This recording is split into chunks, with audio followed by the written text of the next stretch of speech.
항상 대한민국의 정확하고 빠른 소식을 알리기 위한 시스코크입니다. 구독과 좋아요는 영상 제작에 큰 힘이 됩니다. 우크라이나와 러시아 전쟁이 어느새 1년 9개월이 넘어가면서 전쟁에 들어간 돈만 해도 천문학적으로 추산됩니다. 그로 인해 유럽연합에서도 자금난에 빠졌고 세계 최강의 패권국인 미국도 이제는 점점 지쳐가는 모양새입니다.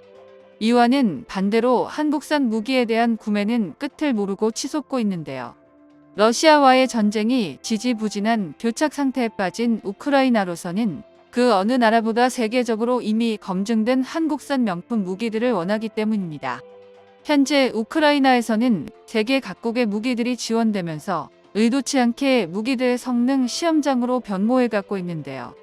그런데 우크라이나 전쟁의 충격적인 소식이 전해져 화제가 되고 있습니다. 대한민국이 우크라이나에 공급한 포탄이 유럽 전체가 보유한 양보다 많다는 분석이 나와 논란이 되고 있기 때문인데요. 최근 미국의 일간지 워싱턴 포스트는 우크라이나 전쟁 2주년을 맞아 특집 기사를 냈습니다. 한국산 포탄이 우크라이나에 지원되는 과정과 한국 방산의 생산력이 재차 주목받았는데요. 거기다 우크라이나 전후 재건 과정까지 분석을 했는데 이 분석 자료에서도 특이한 점이 나왔습니다. 여기서 한국을 주요 참여국으로 이름을 올려놨는데요. 외신들은 왜 한국을 참전 국가라고 명시한 것일지 의문이 드는데 그래서 준비했습니다. 오늘은 우크라이나 전쟁 현황과 재건에 대해 알아보겠습니다. 현재 러시아군은 우크라이나 영토의 20% 정도를 점령하고 있습니다. 러시아 입장에서 봤을 때 초기의 목표였던 우크라이나의 물리적 점령엔 턱없이 부족한 성과라 할 수 있는데요. 게다가 전투에 동원할 인력이 날이 갈수록 부족해지는 바람에 최근에는 감옥에 수감 중인 재소자들을 상대로 모병 활동을 하고 있을 정도로 아주 절박한 상태입니다. 그래서 현재 러시아는 적극적인 전면 공세보다 우크라이나 후방을 흔드는 데 집중하고 있습니다. 전방에서 적과 싸워야 하는 군인의 질적 수준이 떨어지니 후방으로 보낼 수밖에 없는 것이 현재 러시아군의 참담한 실정인데요. 러시아군은 지난 2022년 가을부터 우크라이나 사회 주요 기반 시설에 대한 공격을 개시했는데 우크라이나의 주택과 학교, 병원 등은 물론이거니와 난방과 수도, 전기 인프라를 집중적으로 공격했습니다. 그리고 이런 공격이 제대로 먹혔기에 2023년 기준 약 60%에 가까운 우크라이나 에너지 기반 시설이 파괴되었다는 것이 전문가들의 분석인데요. 다시 겨울이 다가오자 러시아는 최근 드론을 이용해 다시 우크라이나 주요 기반 시설을 공격하기 시작했습니다. 겨울이 시작된 이후 11월을 기준으로 벌써 10명이 혹한으로 목숨을 잃었고 23명 이상이 부상을 입은 것으로 파악됩니다. 러시아의 오데사 에너지 시설 타격으로 약 2,000가구가 정전을 겪었고 400개가 넘는 마을에 전기 공급이 중단되었는데요. 우크라이나의 젤렌스키 대통령 역시 겨울이 깊어질수록 러시아는 난방과 전기를 차단하기 위해 더 격렬히 공격해 올 것이다라며 철저한 대비 태세를 주문했습니다. 현재 전문가들은 이미 사회 인프라가 심각하게 붕괴한 우크라이나가 이번 겨울을 버티지 못할 수도 있다는 우려를 나타내고 있는데요. 여기에 우크라이나군의 상태도 러시아만큼 심각한데요. 우크라이나가 서방 국가들의 지원을 받는다고 해도 2년 가까운 시간이 지나자 더 이상의 지원은 불가하며 지속되는 소모전에는 우크라이나군의 기세도 줄어들기 마련입니다. 이 때문에 두 국가의 공세도 소강 상태에 접어든 국면입니다. 미 국방부의 계산에 따르면 우크라이나가 원활히 전쟁을 수행하려면 한 달에 최소 9만 발 이상의 포탄이 필요하다는 값이 나왔지만 정작 미국이 지원할 수 있는 포탄은 10분의 1 남짓에 불과한 9천에서 1만 발이 고작인데요. 심지어 미국이 우크라이나 군사 지원을 보류하면서 상황은 더욱 악화되고 있습니다. 현재 우크라이나 동부 전선은 심각한 물자 부족으로 호 하나당 20발의 포탄만 할당되는 상황입니다. 지난 여름 우크라이나의 대공세 상황과 비교하면 고작 20% 불과한데요.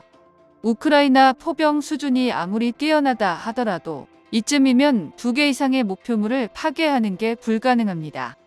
결국 상황이 이렇다 보니 우크라이나가 선택할 수 있는 사항은 그리 많지 않은데요. 하루에 20발의 포탄을 쏘며 겨울이 끝나고 승리 전략이 마련될 때까지 약물고 버티거나 장시간의 휴전으로 전열을 가다듬고 만전을 기해 다시 한번 전쟁에 나서느냐 두 가지뿐입니다. 이에 미국에서도 급하게 대한민국을 찾고 있는데요. 워싱턴 포스트에서 대한민국은 최소 33만 발의 155mm 포탄을 우크라이나에 지원한 것으로 보고 있습니다. 다만 해당 물량이 미국의 비축 포탄을 밀어내는 형식으로 간접 지원되었는지 혹은 우크라이나 전선에 직접 공급되었을 공개하지 않았는데요. 하지만 워싱턴 포스트는 이를 감안하더라도 2023년 초부터 공급되기 시작한 대한민국 포탄의 총 수량이 모든 유럽 국가가 지원한 것보다 더 많다고 주장했습니다. 그렇기에 많은 사람이 종전 후 우크라이나 행보를 예측하고 있는데요. 러시아의 공세를 이만큼이나 버틴 시점에서 승패를 떠나 적어도 우크라이나가 일방적으로 패배하고 나라를 러시아에 뺏긴다는지 전국토가 초토화되는 일은 벌어지지 않을 것입니다. 실제로 일각에서는 우크라이나가 크림반도 도네츠크주와 루한스크주를 포함한 돈바스, 자포리자와 헤르손 일부를 포기하는 대신 나토에 가입하는 휴전안을 염두 중이라는 주장이 제기되고 있습니다. 그리고 만약 전쟁이 협상을 통해 끝나거나 아예 우크라이나가 이겨버린다면 그 뒤로 우크라이나는 할 일이 엄청나게 많아질 것입니다. 우선 전쟁으로 파괴된 지역들을 재건해야 하는데요. 전문가들이 추산한 우크라이나 재건 사업의 규모는 무려 1200조 원에 육박합니다. 이게 얼마나 많은 수인지 감이 잘 안 오실 수도 있는데 2022년 대한민국 1년 예산이 600조 원을 조금 넘는다는 걸 말씀드리면 우크라이나 재건의 규모가 전혀 다르게 느껴지실 겁니다. 세계 12위에 오른 대한민국을 무려 2년이나 운영할 수 있는 어마어마한 금액인데요. 물론 한국이 사업 전체를 수주할 수 있지는 않겠지만 전쟁 중 한국이 지원한 비중이 높아질수록 우크라이나의 재건 사업에서 더 많은 프로젝트를 따낼 가능성도 커질게 자명합니다. 세계은행은 지난 3월 기준 우크라이나 재건 비용을 4,110달러, 한화로 약 531조 원이 넘을 것으로 추산했는데요. 물론 이런 어마어마한 예산이 우크라이나에 남아있을 리 없습니다. 하지만 최근 EU는 역내 러시아 동결 자산을 우크라이나 재건 비용으로 활용하기 위한 제도를 마련하고 있습니다. EU에서는 현재까지 공개된 러시아 동결 자산 가치만 따져도 약 31조 원이 넘는다고 밝혔는데요. 지금 서방 세계의 기조는 우크라이나 재건을 위해 러시아가 대가를 치러야 한다입니다. 대한민국은 말만 앞선 유럽과 달리 실질적으로 우크라이나에 가장 많은 포탄을 지원한 나라인데요. 그에 대한 대가는 확실히 받을 것이며 대한민국은 공기업과 사기업을 불문하고 전방위적으로 우크라이나 재건에 뛰어들 것입니다.